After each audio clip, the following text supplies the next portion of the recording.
fechar os nossos olhos.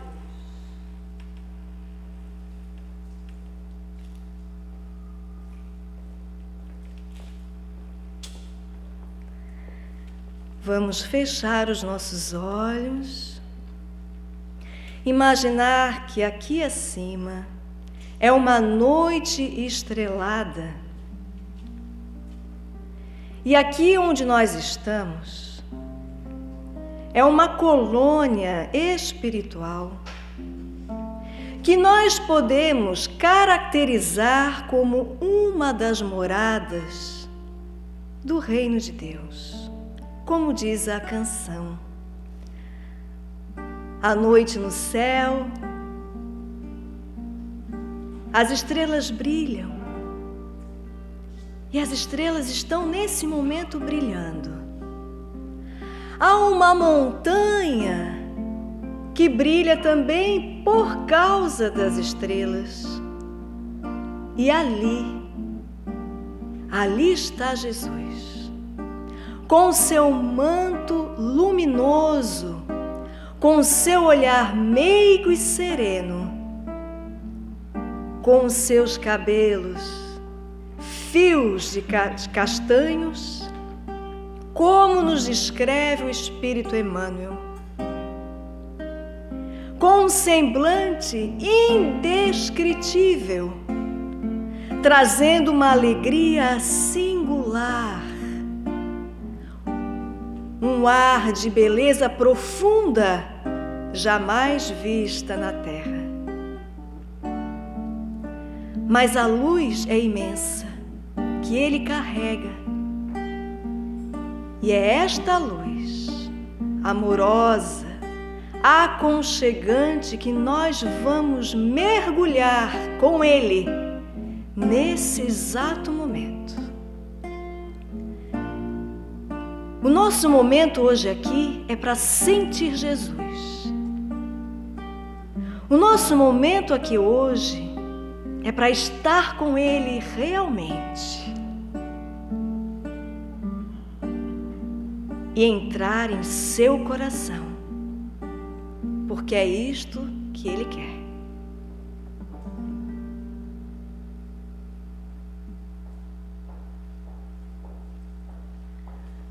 Podemos abrir os olhos tendo a certeza de que estamos na colônia, uma colônia que agora nós vamos visualizar aqui mesmo. Tem borboletas lá fora, tem borboletas que circulam aqui dentro, o céu está estrelado.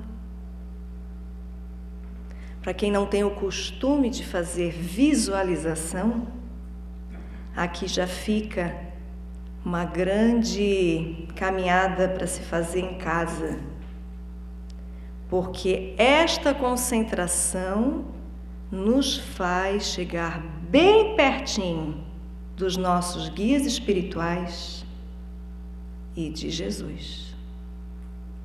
Até porque os nossos guias espirituais, nossos amigos da alma, do invisível, eles fazem parte da equipe do Mestre. Então, quando nós nos ligamos a essa psicosfera, imaginando a certeza de estarmos neste lugar, começam as transformações a acontecerem dentro de nós.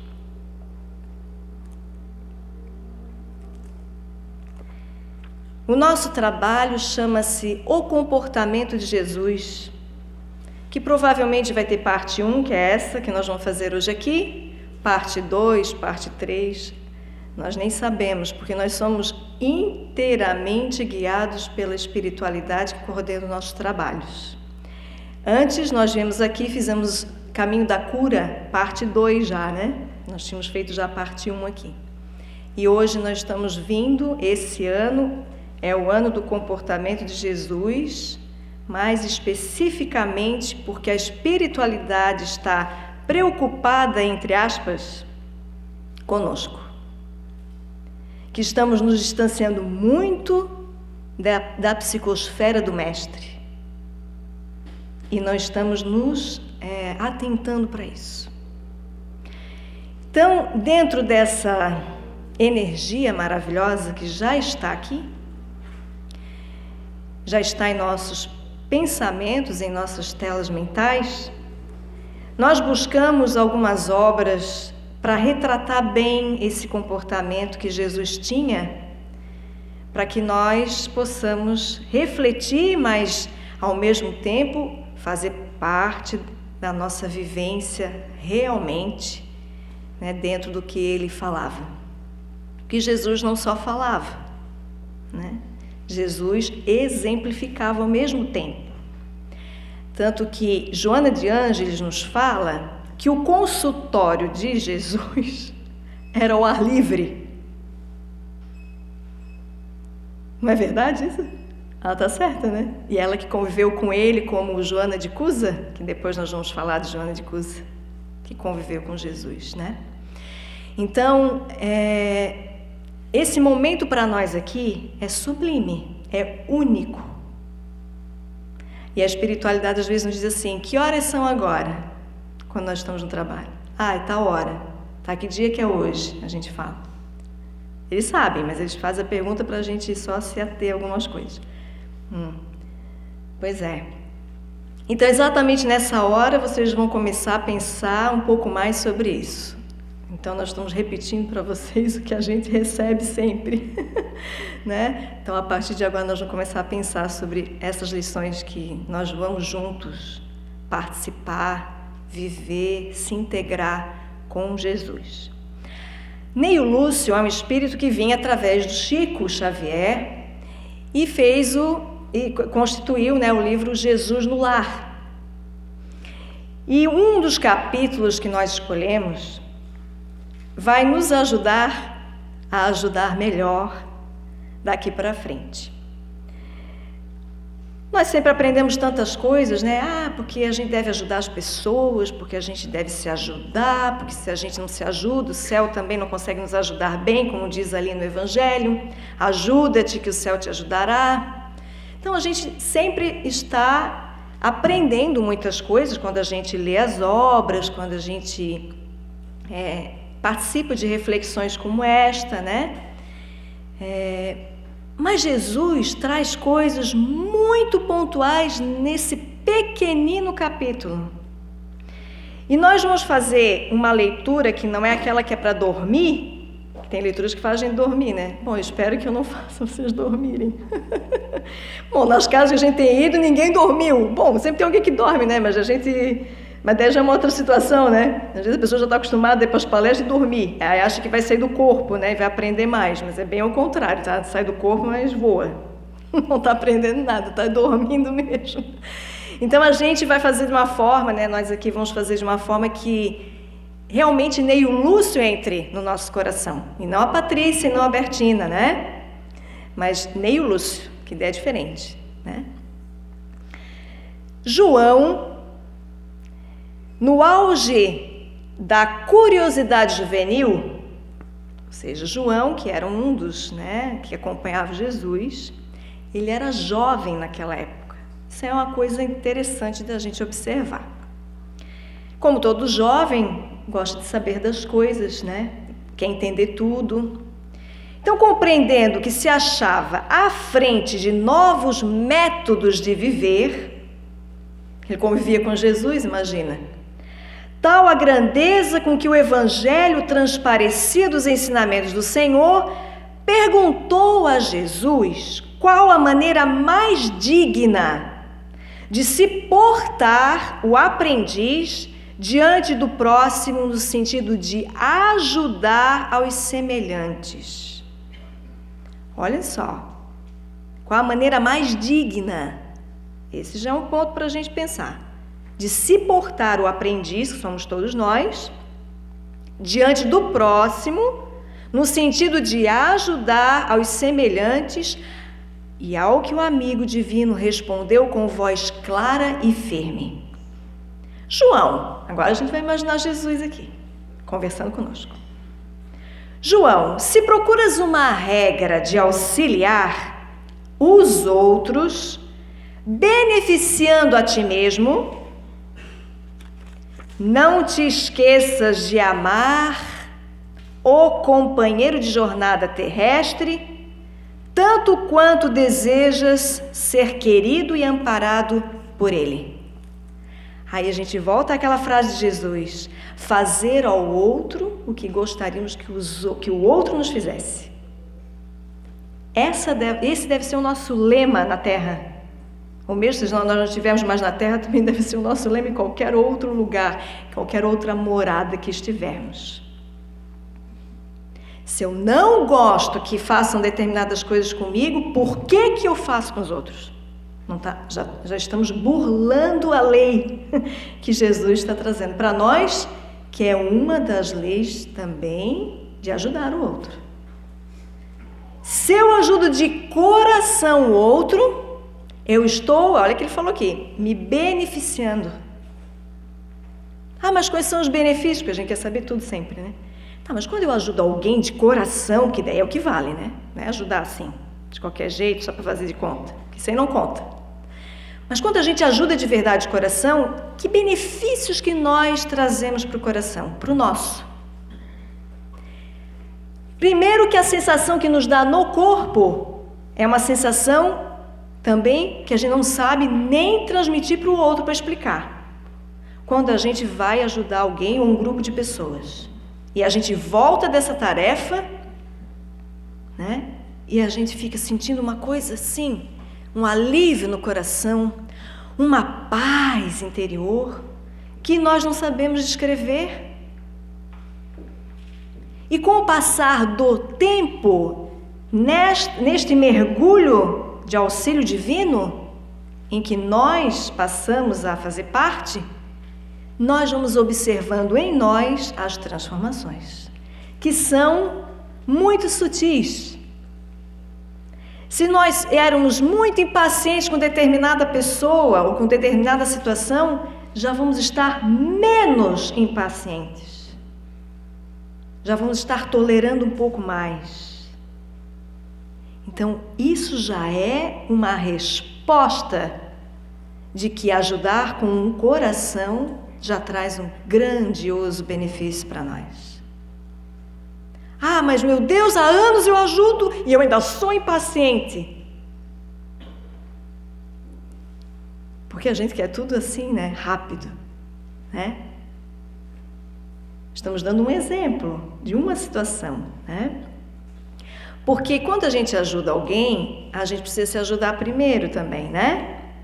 Então, se eu sou muito impaciente demais, então eu vou ter que buscar terapia, eu vou ter que buscar floral, de repente vai me ajudar também a dar um alíviozinho, trabalhar o meu perispírito, né? Porque o floral e a homeopatia trabalham muito assim, né? Ajudam, são recursos. Não são recursos milagreiros, né? Não existe isso. Não existe milagre, né? Prato pronto, né? Pra gente dizer, come isso aqui que você vai ficar aquela beleza, né? Não é assim. Mas nós temos que ir em busca daquilo que o nosso coração está sentindo. Se eu tenho que buscar alguém para me ajudar com o floral, para me dar uma força, eu vou buscar o floral. Ah, se eu não acredito no floral, mas eu acredito na homeopatia, vou na homeopatia. Ah, se eu acredito que uma psicóloga que segue essa linha aqui que eu gosto muito vai me ajudar, vou na psicóloga tal. Né? Porque Jesus é considerado um psicoterapeuta maravilhoso. Porque ele passou pelas mesmas coisas que nós. Estamos nesse momento evolutivo, precisando de muita coisa para a gente poder melhorar. Né? E o mundo evolui para isso, para nos ajudar. Né? Então, quando nós falamos das terapias alternativas que existem, elas estão aí para nos ajudar também. Elas não são recursos milagreiros, né? Mas elas são apoiadores, né? Para as nossas almas, sim. E se nós entendermos o que elas podem fazer conosco, nós vamos conseguir fazer melhor o nosso trabalho interior. É claro que quando nós vamos nos conhecendo cada vez mais, nós vamos sim fazendo um caminho muito interessante. Porque se eu sei que eu tenho uma inveja ainda de algumas coisas, de algumas pessoas, então eu já vou na raiz do problema. Né? Por que a pessoa passa muitos anos, mesmo ajudando bastante as pessoas, e ainda é impaciente? Muito impaciente, muito. Vamos colocar aqui uma situação, né, bastante assim, muito impaciente. Porque não fez o caminho de buscar a raiz do seu problema, a raiz da sua dificuldade, aonde está. Deve estar em outra encarnação, não tem como saber. Porque a gente sempre gosta de arrumar desculpas, né? Para não ir no ponto, aquele que dói. Mas se não formos no ponto que dói e deixarmos que doa realmente, nós não vamos evoluir. Se nós queremos circular pelas moradas que existem mais evoluídas do que a Terra, nós temos que começar o trabalho aqui e agora. Não é para amanhã. Não é deixar nada para amanhã. Porque amanhã pode ser que a gente nem esteja aqui. E aí, daí já foi. Né? Mas daí nós vamos pensar que amanhã não vamos estar. Vamos estar sim. Mas o que a gente quer dizer é que a gente deixa as coisas para depois. A gente vai empurrando, né? E não é esse o caminho. Então, João, com a sua vontade de querer aprender e fazer melhor para o seu coração, ele tinha Jesus na frente dele. Que beleza, né? Ter Jesus na frente, acompanhando o mestre todo o tempo todo, né? Então, e aí Jesus vai ensinando para ele como fazer e vai ensinar para nós hoje aqui também. Então, na continuidade aqui, ele fala, a pretexto de cultivar a verdade, não transformes a própria existência numa batalha em que teus pés atravessem o mundo. Viu? Qual furioso combatente no deserto. Recorda que a maioria dos enfermos conhece de algum modo a moléstia que lhes é própria, reclamando amizade e entendimento acima da medicação. Lembra-te de que não há corações na terra sem problemas difíceis a resolver. Agora a gente fica aliviado quando ouve Jesus falando isso para o João, né? Ou seja, todos nós temos problemas difíceis a resolver. Todos. Não tem ninguém que não tenha. Nem o Papa Francisco, que é tão bondoso, com certeza também tem. Só que ele já sabe transmutar isso aí, né? Nós temos que aprender com ele também. Por isso que ele está aí, como exemplo para a gente também, né? E tantas outras almas, né, que a gente tem de referência aí, o Divaldo, né, que está aí entre nós ainda, que ainda ganhou mais uma moratória, para quem não sabe, segunda moratória já que ele ganhou. Por que será, né? Porque nós precisamos dele? Com certeza. Então vamos lá. Isso é segunda dentro do que a gente sabe, pode ser que seja até mais, né, já é terceira, sei lá, né? Acolhe o irmão do caminho, olha só. Não somente com a saudação recomendada pelos imperativos da polidez, mas também com o calor do teu sincero propósito de servir. Fixa nos olhos as pessoas que te dirigem a palavra. Isso aqui é um aprendizado que a gente está tendo, sempre, quando a gente vai relendo, né? Relendo esse capítulo. E aí ele fala, testemunhando-lhes carinhoso interesse. Quando a gente quer ajudar alguém, a gente deve fixar os olhos, Jesus que está dizendo, hein? Fixar os olhos no outro, demonstrando um carinho e interesse por ele, que você realmente quer ajudá-lo. Ele tem que ter essa certeza, para sentir o nosso coração e para acontecer a troca de vibrações. Que sai daqui, vai para lá e de lá que vem para cá. Porque quando a gente ajuda, a gente é ajudado. Por isso que Jesus lá no início falou, né, do auxílio divino que vai beneficiando a ti mesmo. Né? Porque é assim que funciona. E aí ele vai dizendo assim, e guarda sempre a posição de ouvinte delicado e atencioso. Muitas vezes nós não precisamos falar muito para ajudar. Basta ouvir muitas vezes, só. Olha o que Jesus está falando, ele está dando a regra de servir aqui para nós, né? A regra de ajudar. E aí ele fala assim, não levantes demasiadamente a voz. Nossa Senhora, quantos detalhes, né? Isso é legal para a gente guardar com a gente. Olha só, não levantes demasiadamente a voz para ajudar o outro, né? Porque a segurança e a serenidade com que os mais graves assuntos devem ser tratados não dependem de ruído. Que ótimo! Abstente das conversações improfícuas e comentário menos digno é sempre invasão delituosa em questões pessoais. Então, se alguém chega para nós e vai falar de alguém, é esse o desabafo, né? Vamos dizer. E a gente vai tentar ajudar aquela pessoa que está falando mal de outra para nós. Qual vai ser a nossa posição? Ouvir. Vamos dizer, não, vamos ouvir. Senão nós estamos sendo maledicentes junto. Não estamos ajudando. Olha como é delicado ajudar. Saber ajudar, né? Olha as afirmações de Jesus aqui para ele, né? Então, o que a gente deve fazer? Não alimentar, que é isso que Jesus está querendo dizer aqui. Não alimentar aquilo que está sendo dito. Ouvir. E depois orientar. Fazer com que a pessoa olhe com outros olhos até aquela pessoa que ela está falando, ou seja, a pessoa é aquilo ali que ela está falando? Ok. Vamos supor que seja. Mas nós vamos fazer o caminho de fazer com que essa pessoa que está falando da outra, né, olhe a outra de um outro jeito, com compaixão. Pronto, daí já elimina esses comentários que a pessoa está fazendo. Se ela trabalhar a compaixão dessa pessoa que está falando de outra, ela na próxima vez não vai falar mais mal de ninguém. Pelo menos vai segurar. Pode ser até que continue, mas vai segurar. Porque quando nós temos o sentimento de compaixão por aquele que está muito necessitado, e um dos motivos de estar necessitado é ser maledicente, ou é estar em desequilíbrio emocional, em diversas situações, né? Que a pessoa possa estar. O que gosta de fazer maldade, às vezes a pessoa gosta também de fazer maldade, né? Existe na Terra, está cheio, né? De querer, tanto que a gente escolhe nos dedos quem são os nossos amigos, né? Nós não temos confiança em todas as pessoas, né? Então, e isso Jesus também fala no Evangelho. Nós só podemos confiar naqueles que realmente nós temos a certeza que são nossos amigos.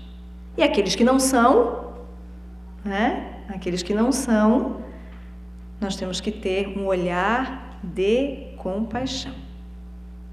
É esse olhar que nós temos que ter para com aqueles que não gostam de nós, que falam de nós, né? Que promovem a calúnia, enfim. O sentimento da compaixão, ele é tão forte que ele, se a gente investe nele, todas as vezes que aparecer pessoas assim no nosso caminho, nós vamos saber driblar muito bem. Porque essa energia que pertence a Jesus. A energia daqueles que chegavam para ele, falando as mesmas coisas que falam para nós, ele fazia como? Ele ouvia, mas ele não alimentava nada do que as pessoas falavam. Ele dava orientação, né? Ele ensinava novos caminhos. Para muitos ele dizia, você vai lá trabalhar lá com os leprosos, um exemplo. Você vai fazer isso aqui, vai fazer isso, vai ajudar em casa, vai ser mais fraterno com aquele lá. E ele dizia as coisas. Para cada um ele dizia uma coisa, de acordo com o que ele enxergava, porque ele enxergava muito mais, né? Nós, quando estamos na presença de alguém, nós não enxergamos tanta coisa assim, a não ser que com o passar do tempo, de tanto a gente passar pelas provas da gente, sofrer bastante, a gente já vai abrindo os olhos para algumas situações e a gente já consegue orientar de uma forma diferente. Isso acontece também, né? Nós vamos dar uma paradinha para entrar uma música para a gente continuar.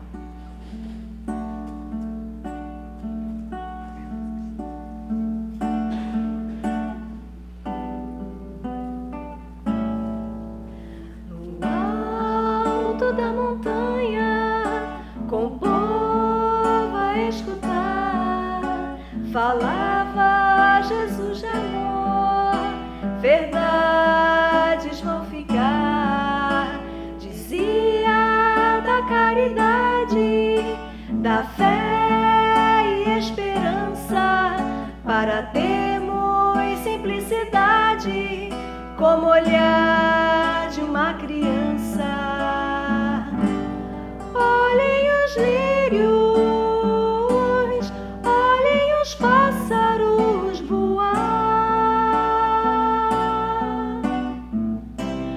Como se pode amar sem a fé a nos guiar, quando teu céu estiver sem estrelas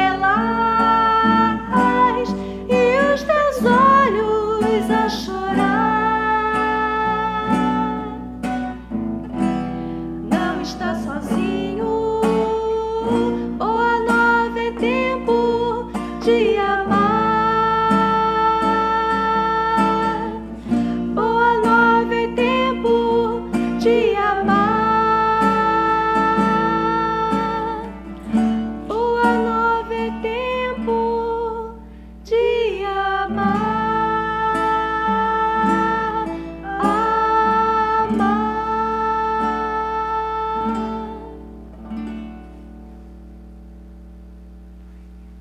Não era para voltar para isso.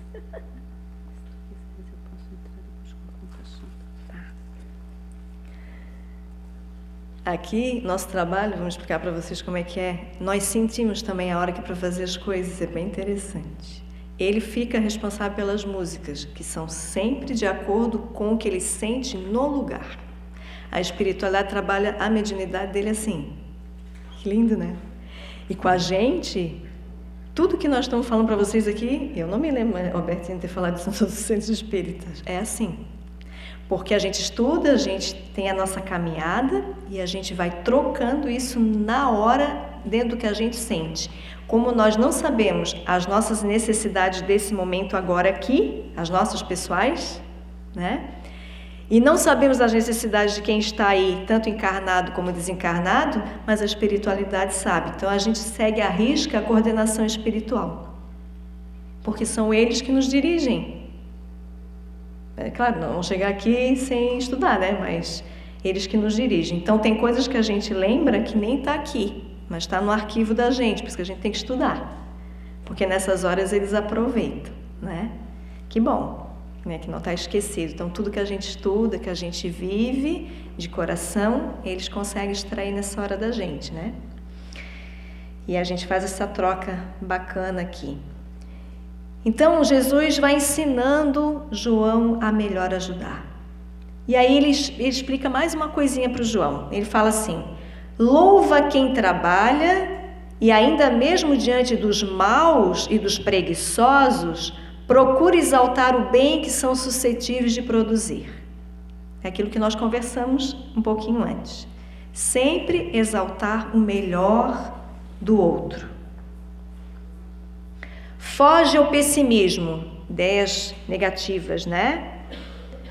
Guardando embora a prudência indispensável perante as criaturas arrojadas em negócios respeitáveis, mas passageiros do mundo. A tristeza improdutiva, que apenas sabe lastimar-se, nunca foi útil à humanidade, necessitada sempre de bom ânimo. A tristeza, ela passa por nós, mas ela não pode ficar em nós. Essa é a diferença que ele está querendo dizer aqui. Porque ela não vai colaborar para a gente ter o bom ânimo, né? Então a gente tem que fazer um trabalho interior mesmo para que ela, quando vier, ela passe. Deixe a sua mensagem, mas não fique conosco.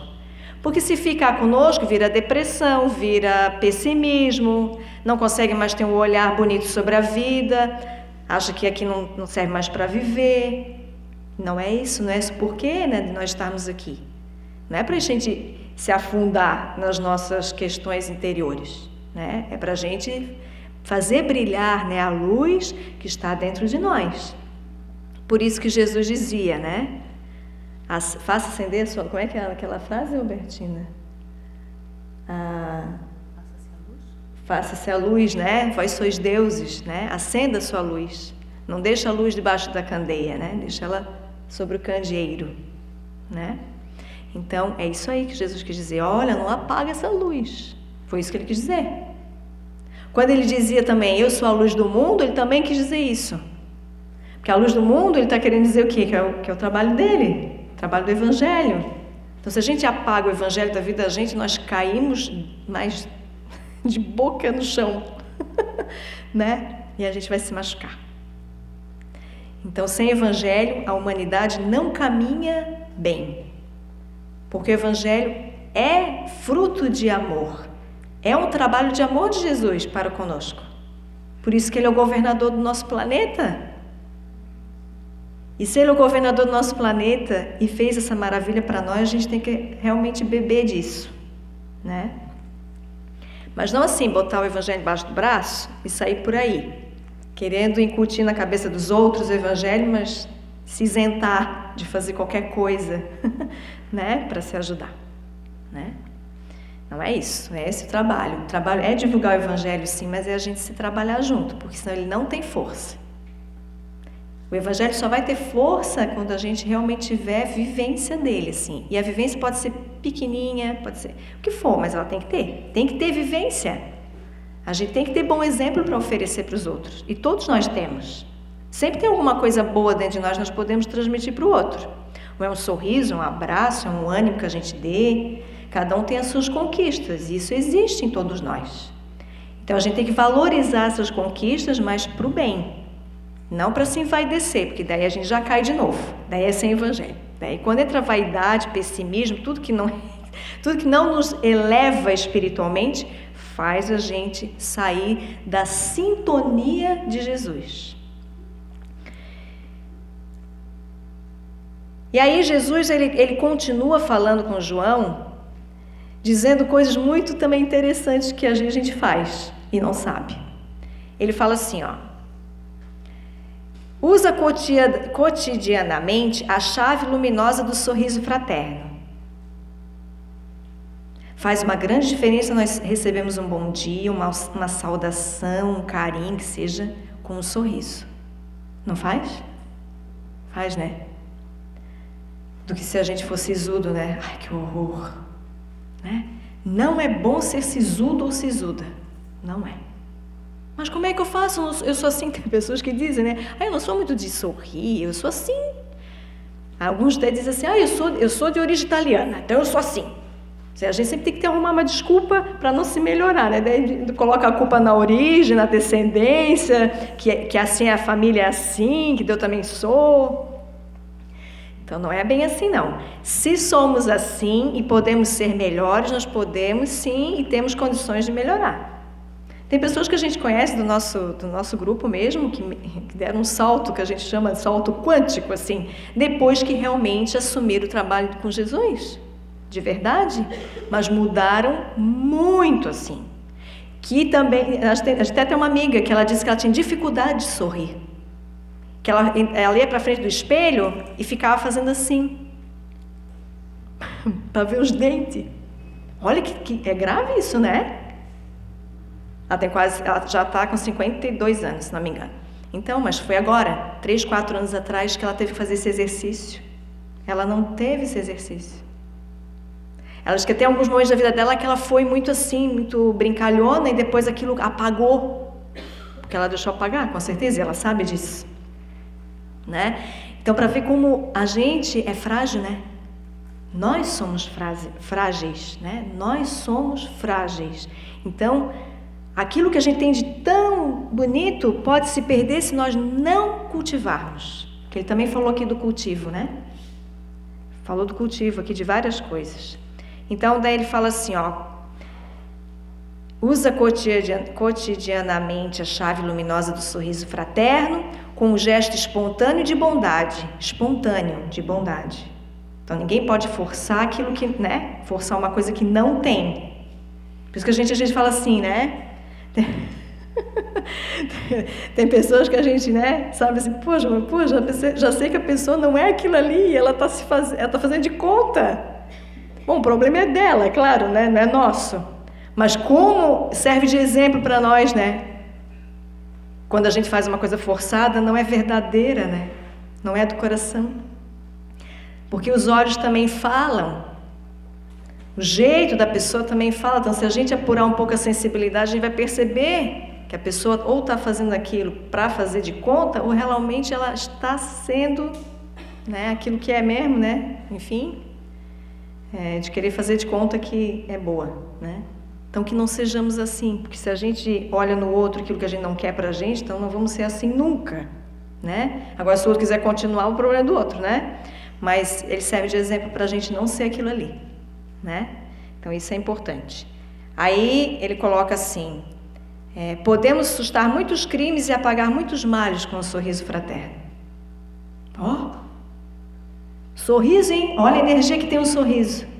Isso é para a gente ver a vibração que tem nos atos, nos gestos da gente.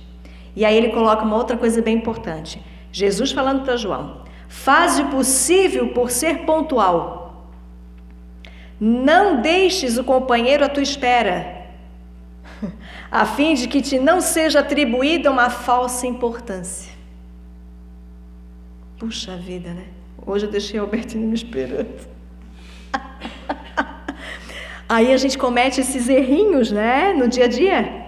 Mas ele chama a atenção para a gente observar que isso não é um gesto de amor, a gente deixar alguém esperando pela gente. Mas eu não tive culpa, isso não interessa, deixou. Nós temos que estar atentos aos detalhes da vida, senão a gente não vai melhorar nunca, né? Então, olha só, eu também já me denunciei aqui hoje.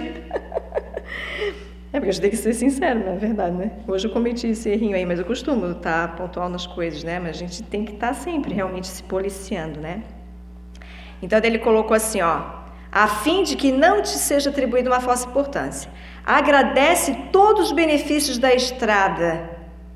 A gratidão aí, Tem até uma frase que roda a internet, que fala assim: quanto mais nós agradecemos, mais coisas boas nos acontecem.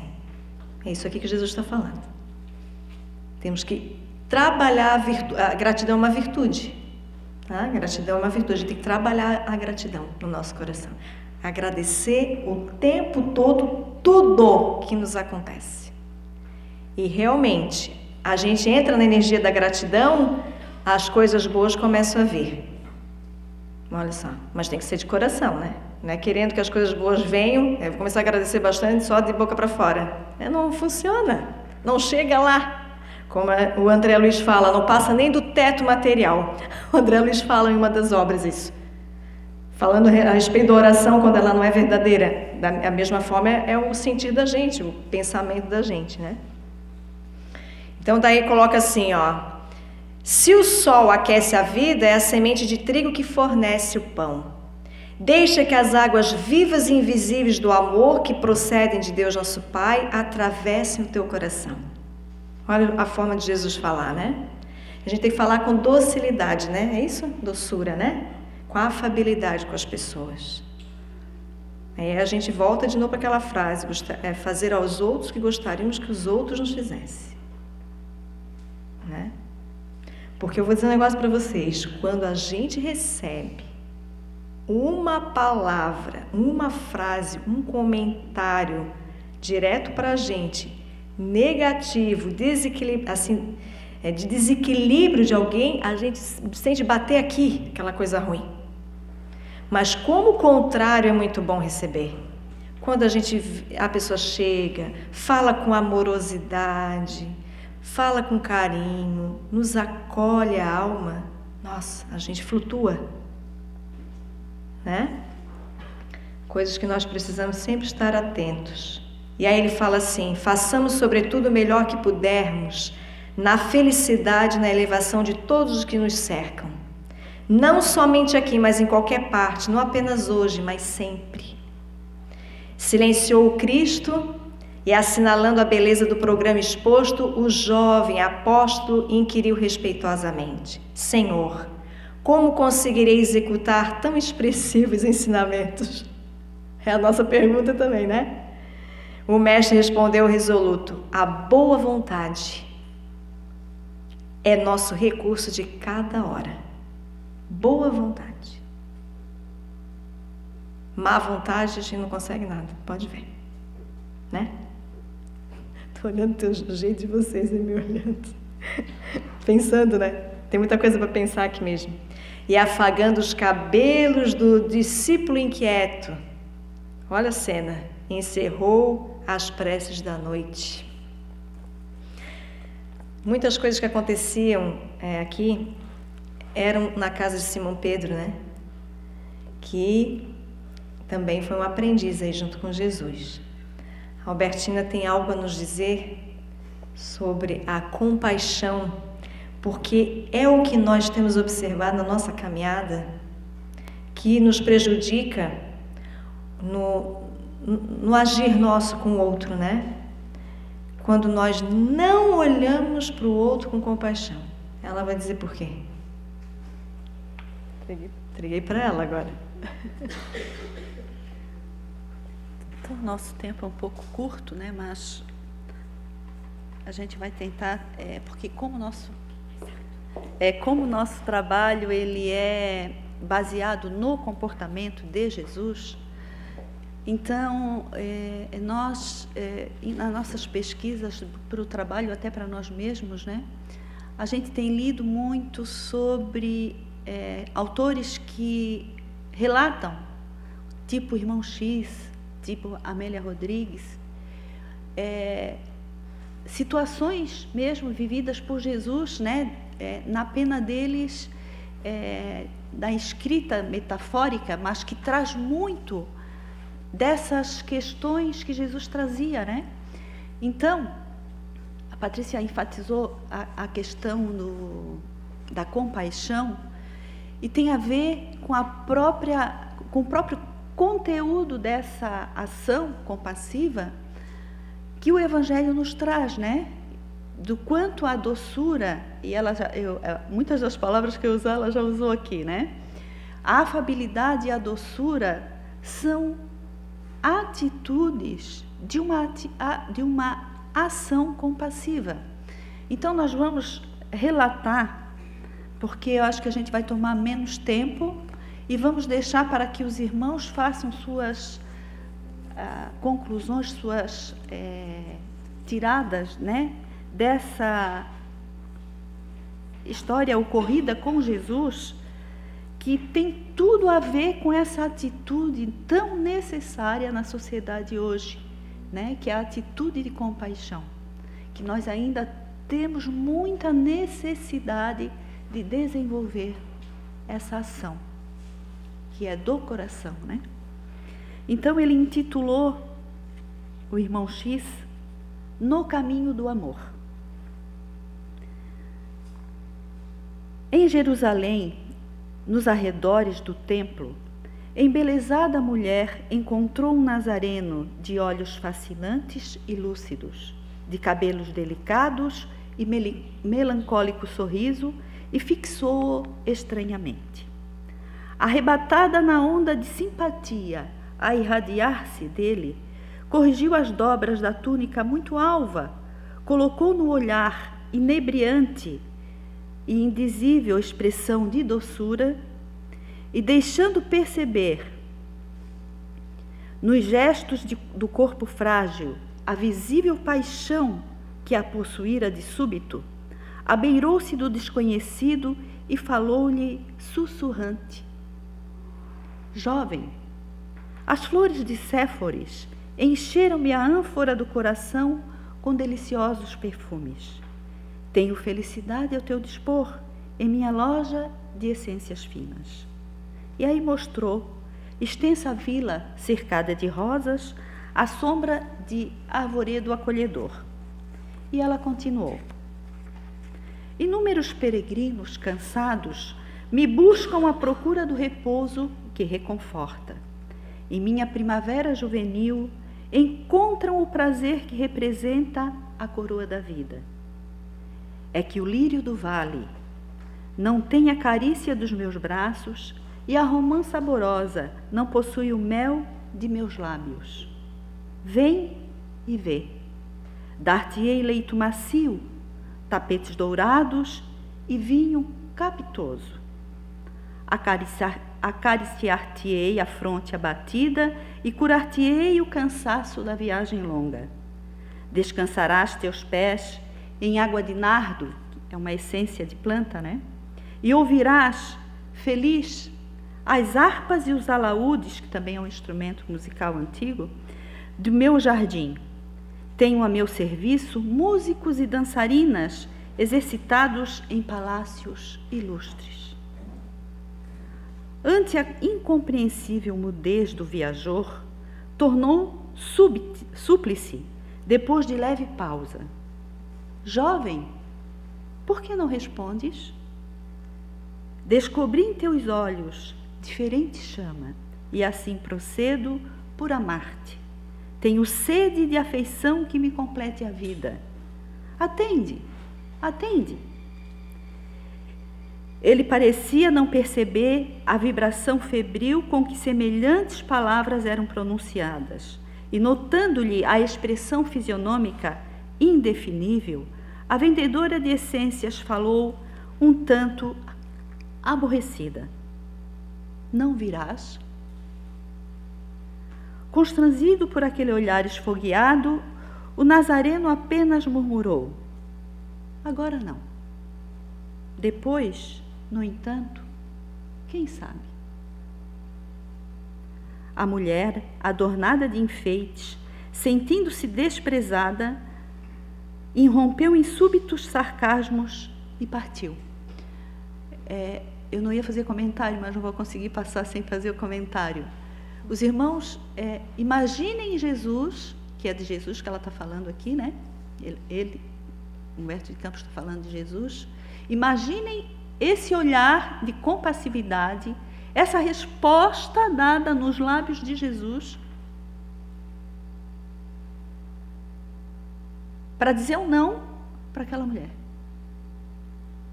Como é que ele disse um não, né? Transcorridos 2 anos, passaram-se então 2 anos, quando Jesus levantava paralíticos ao pé do tanque de Betesda, uma anciã pediu-lhe socorro para a infeliz criatura atormentada de sofrimento. O mestre seguiu-a sem hesitar. Num pardieiro denegrido, pardieiro é uma tipo casa assim em ruína, né, com muita pobreza. Num pardieiro denegrido, um corpo chagado exalava gemidos angustiosos. A disputada mercadora de aromas ali se encontrava, carcomida de úlceras, de pele enegrecida e rosto disforme. Feridas sanguinolentas pontilhavam-lhe a carne, agora semelhante ao esterco da terra. Exceção dos olhos. Olha que lindo isso aqui, né? Exceção dos olhos profundos e indagadores. Nada mais lhe restava da feminilidade antiga. Era uma sombra leprosa de que ninguém ousava aproximar. Desculpem a emoção. Fitou o mestre e reconheceu-o. Era o mesmo mancebo nazareno, de porte sublime e atraente expressão. O Cristo estendeu-lhe os braços, tocado de intraduzível ternura, e convidou-o. Vem a mim, tu que sofres. Na casa de meu pai nunca se extingue a esperança.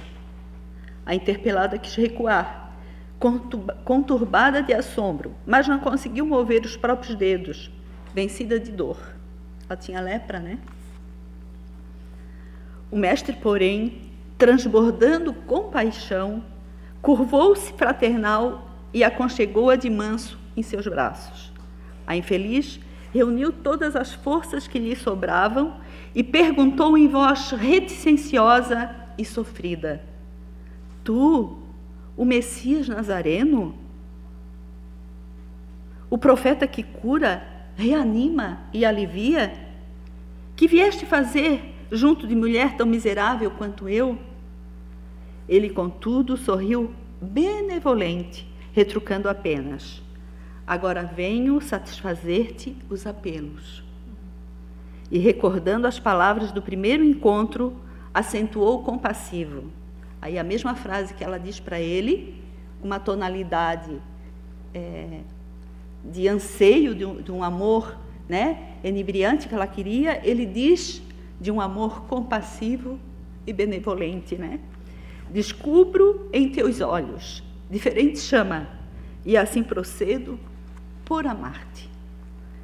Então, meus irmãos, as conclusões sendo de cada um, claro, né? Mas só para nós entrarmos nessa reflexão profunda que Jesus trazia nas suas falas, mas sobretudo no seu comportamento, no seu lidar com as pessoas, no seu relacionamento humano, que hoje há uma grande necessidade de compaixão nas nossas vidas.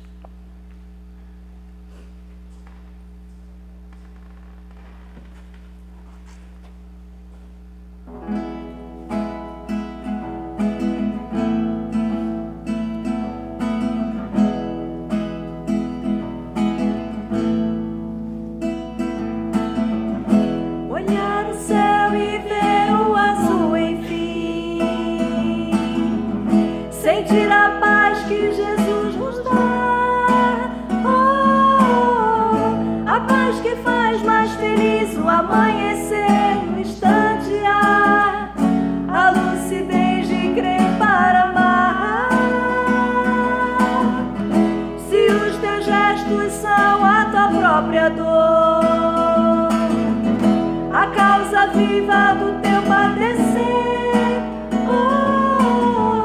ergue a tua voz e levanta a tua cruz, o sorriso há, em cada amigo irás encontrar.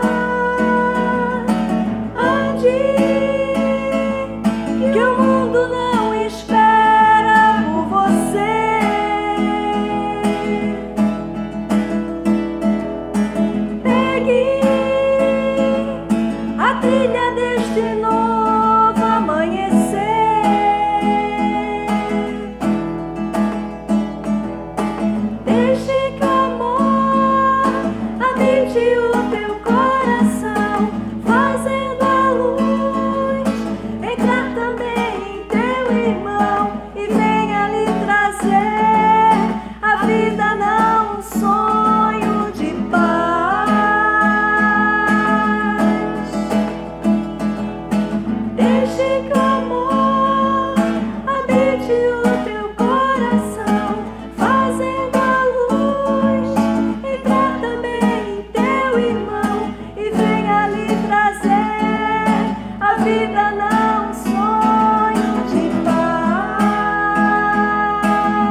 Das casas espíritas que a gente fez o trabalho com as mesmas histórias, com o mesmo caminho, claro, com algumas falas diferenciadas, né? Essa foi que a gente chorou. Também chorei. Não pude escapar. E eu quero trocar uma coisa com vocês, porque a gente faz o trabalho dessa maneira assim, não é nada formal, já deu para perceber, né?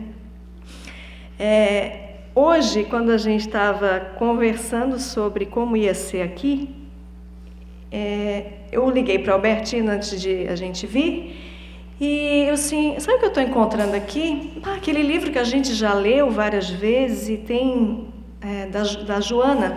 A Joana de Anjos é a mentora do Divaldo Pereira Franco, que é conhecido de todos nós, mas ela foi Joana de Cusa na época de Jesus. E os filhos dela eram o Divaldo e o Nilson, que fundaram a Mansão do Caminho. Então, eles foram filhos dela quando ela era Joana de Cusa, na época do Cristo. E eu estava relendo. E eu disse, meu Deus, será que eu tenho que falar sobre Joana de Cusa na Sértima, mas não falando das outras casas, né? Aí, quando ela estava contando a história aqui, essa maravilhosa história, né, sobre o amor, aí eu estava com o livro na mão, e aí a espiritualidade veio e disse, a Joana de Cusa é para você. Mas se você quiser, você pode compartilhar com a plateia. Bem assim, tá? É assim que nós recebemos nossos recados. Então eu já entendi, eu vou chegar em casa, vou ter que ler tudo de novo. É a segunda vez que eu vou ler o livro, mas eu vou ler com vontade, com boa vontade, né, que a gente conversou ali, né, que Jesus falou. É porque tem alguma coisa que eu tenho que ser mexida. Vocês estão entendendo como é que a vida nos traz as respostas? É dessa maneira, mas é em qualquer situação que a gente se encontre. A gente tem que saber escutar, né? E aqui a gente está num trabalho profundo espiritualmente, e como a gente está, né, junto com todos, a gente tem a liberdade de dizer dessa forma assim. Então eu vou dizer algumas coisinhas que, para fechar o trabalho, que a gente vai terminar com a música também, uma outra, para deixar registrado com vocês, uma pequenina, né, caminhada aí da Joana de Cusa, que eu vou relatar rapidamente, né, dizer que ela tinha um marido que não era cristão. Ela também não era, ela se tornou depois, mas ela tinha uma grande amiga que era uma das escravas lá, né, de Roma, né?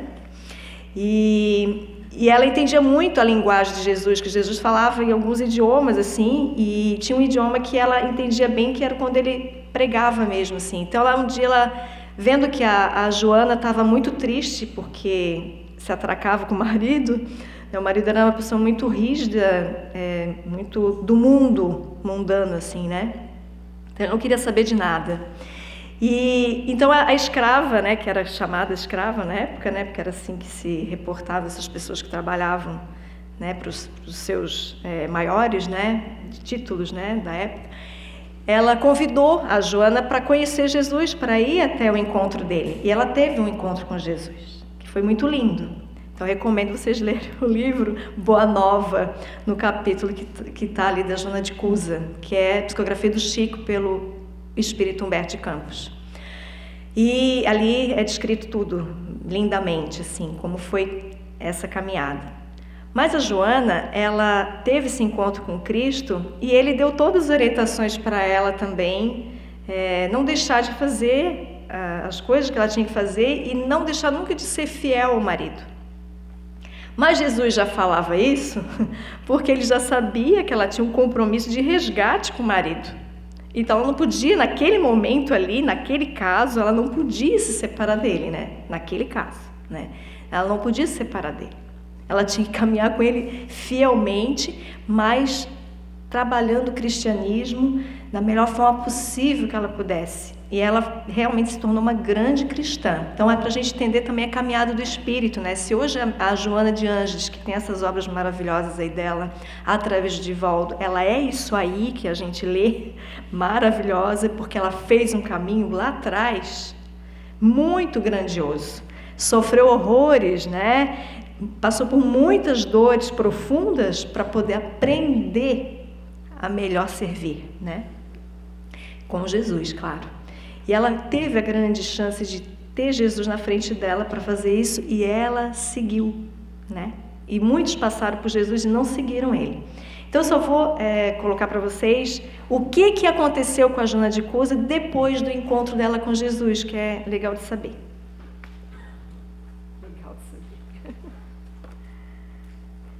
Aí, nesse livro, Joana e Jesus, Divaldo e César Braga Said, acho que é Said, sei lá.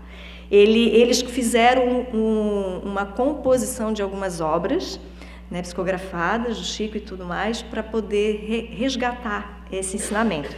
Então, daí fala aqui, ó, que o que mudou em Joana de Cusa após o encontro com Jesus? Ela começou a fixar o lado bom do companheiro dela, que ela não conseguia ter esse olhar. Ela começou a divisar em todos os trabalhos uma luz oculta e sagrada. Ela aprendeu com as suas dores. Ela dedicou-se aos filhos de outras mães, porque isso era uma das recomendações que Jesus deu a ela. Porque daí ela também dividindo com as outras mães, né? A maternidade dela, né, que ela já tinha para com os filhos, que ela amava muito, cuidava muito bem, ela tinha que distribuir isso para as outras também. Ocupou-se com afazeres subalternos, que aqui eles querem dizer que, como ela caiu na miséria, porque o marido levou ela à miséria, né, ela começou daí a trabalhar, que eles chamaram aqui dessa maneira, por causa do rebuscado da época, né, as palavras, mas ela foi fazer limpeza mesmo, né, nos lugares para ganhar o seu trabalho, né, para poder sustentar os filhos, que na época eram esses que eu falei para vocês aí, o Divaldo e o Nilson, né, que fundaram a Mansão do Caminho. Que lindo, né? Saber dessas coisas. Então, para que os filhos tivessem o pão de cada dia, porque ele deixou ela numa situação muito deplorável. Então, ela se encheu de forças e foi trabalhar. Então, ela fazia limpeza nos lugares, nas casas, né, que ela podia fazer e pagavam ela. Desenvolveu a serenidade e a resignação, tornou-se corajosa e fiel, ampliou sua compreensão de Deus. Aproveitou as menores oportunidades para desenvolver o embrião vacilante de suas virtudes e desenvolveu uma alegria sincera. E aí eles colocam no final assim, que eu acho que é bem bacana. Percebemos que toda uma transformação profunda se processou em Joana. Não mudou apenas a sua relação com o marido e com as pessoas de um modo geral, mudou sua relação consigo própria, imprimindo em sua trajetória espiritual um novo e decisivo rumo. Houve, na verdade, um despertar da sua consciência. Daí segue aqui muitas outras maravilhas da história dela, né, de tudo mais que ela viveu. Mas, enfim, conta também em Boa Nova que ela ficou, né, ela teve amizade com o João, né, João Evangelista, e foi trabalhar com os leprosos junto a ele, né? E foi, né? É isso, né? E depois a gente soube ainda também por esse livro do porquê que Jesus foi tão enfático em dizer que ela tinha que ser bem fiel ao marido e segurar firme, né? A história com ele, mesmo sofrendo horrores, porque depois ela ia recebê-lo quando ela era Clara, porque ela foi Clara de Assis também, ela caminhou com Francisco de Assis. Mais uma encarnação da Joana. Ai, que lindo isso, né? E ele reencarnou, o marido dessa época, reencarnou na época que ela era Clara, que ela já tinha um caminho com Francisco de Assis, eles são amicíssimos até hoje, e aí foi então que eles conseguiram fazer esse caminho de resgate total, que ela encaminhou ele para o caminho do bem. Então a gente vai encerrar com a música, e vocês ficam com essas vibrações maravilhosas desses encontros com Jesus e sigamos com Ele, que é a melhor coisa que nós podemos fazer. Então vamos trazer o céu estrelado de novo e fechar os nossos olhos para nos prepararmos para o passe, né?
teus lindos lauréis, em teus servos fiéis.